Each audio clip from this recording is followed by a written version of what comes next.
নমস্কার বন্ধুরা, মালতী কিচেনে তোমাদের সবাইকে স্বাগত। আজ পনির নিয়ে এসে হাজির হয়েছি। আজ নিরামিষ পনির বানাবো, নিরামিষের দিন। তো বন্ধুরা, আমি কিভাবে নিরামিষ পনিরটা বানাবো একটি সম্পূর্ণ ভিডিওটা দেখতে থাকো। প্রথমে পনিরটা ছুরি দিয়ে কেটে নিচ্ছি।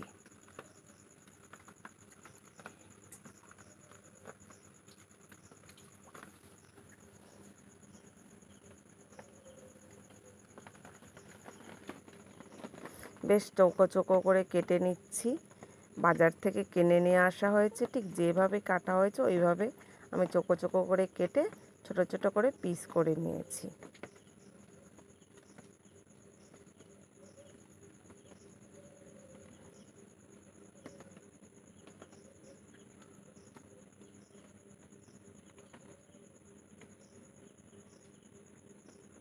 বটির থেকে না পনিরগুলো ছুরি দিয়ে কাটতেই সুবিধা হয়।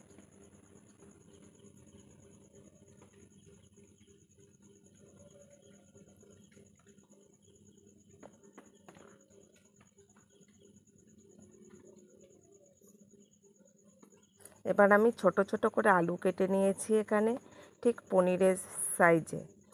এবার আমি আলুর মধ্যে জল দিয়ে আমি নুন দিয়ে দিচ্ছি, হালকা করে একটু আলুটা ভাপিয়ে নেব। আর এই যে কড়াইতে তেল বসিয়ে দিয়েছি, এবার পনিরের টুকরোগুলো দিয়ে দিচ্ছি।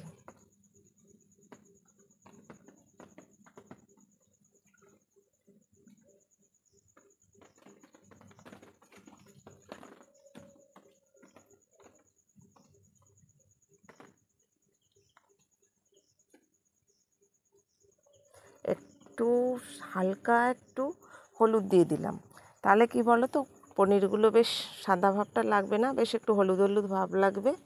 আর আমি এখানে পনিরটা একটু, সাধারণত পনির আমি করি হালকা ভাজি, আজ আমি একটু কড়া করে ভেজে নিচ্ছি। বেশ কড়া করে দেখো ভেজে নিয়েছি, লাল লাল করে। আজকে এটা দিয়েই ভাত ওঠাতে হবে। এবার আমি ওই তেলের মধ্যে আলুগুলোও ভেজে নিচ্ছি।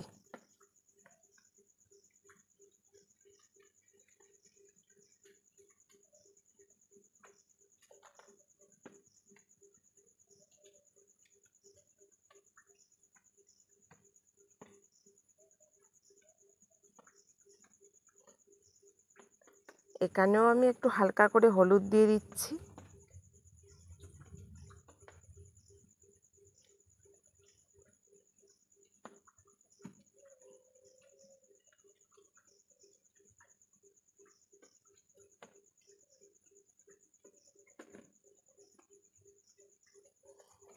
এবার তেল ছেঁকে আলুগুলো তুলে নেব।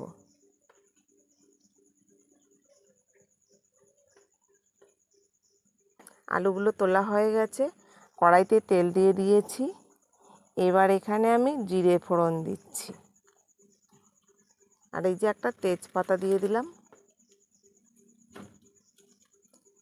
আর এখানে নুনটা পরে দেব। এখানে জিরের গুঁড়ো, ধনের গুঁড়ো আর হলুদ জলের মধ্যে গুলে নিচ্ছি।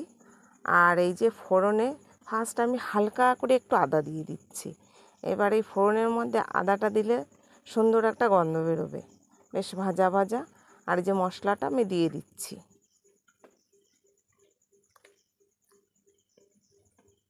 দেখো খুব বেশি মশলা দিইনি আমি, এখানে হালকাই মশলা দিয়ে দিয়েছি।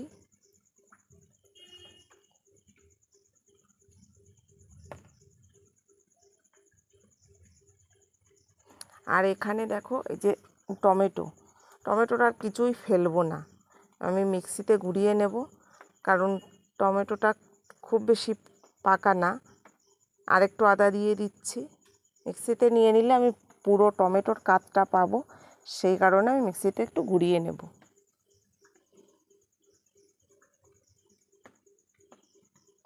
এবার এই যে টমেটোটা পেস্ট হয়ে গেছে, ওটা আমি দিয়ে দিচ্ছি।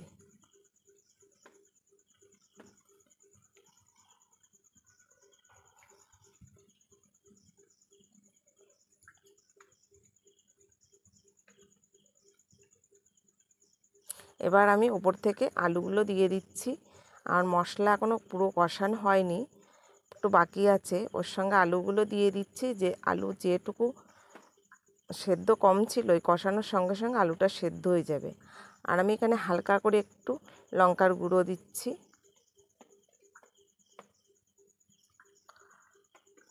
আর এই যে লবণটা, যেটা না দিলে অসম্পূর্ণ, ভুলে গেছিলাম দিতে, এবার লবণটা দিচ্ছি।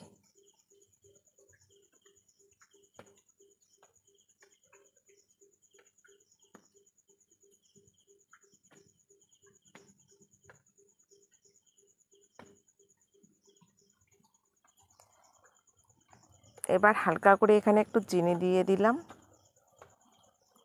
এবার আর একটু কষিয়ে নেব। দেখো এতটাই তেল কম যে আমার মশলাটা লেগে লেগে যাচ্ছে। এবার এর সঙ্গে পনিরগুলো দিয়ে আর একটু কষিয়ে নেব।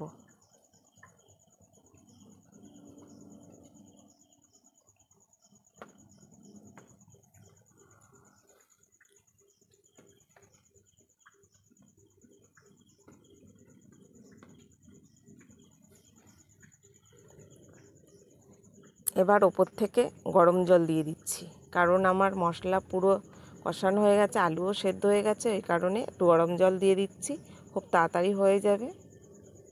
এবার ঝোল ফুটে উঠেছে, ওপর থেকে গরম মশলা ছড়িয়ে দিচ্ছি।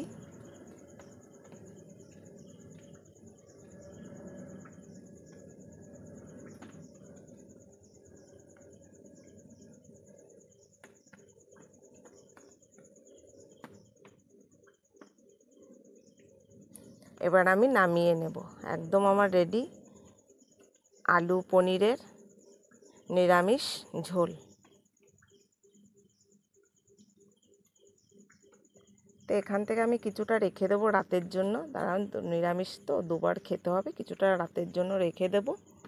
তো বন্ধুরা, ভিডিওটা ভালো লাগলে লাইক কমেন্ট শেয়ার সাবস্ক্রাইব করে দিও, আর ফেসবুক পেজটাকে ফলো করে দিও। নতুন ভিডিও নিয়ে আসবো, পাশে থেকো। ধন্যবাদ।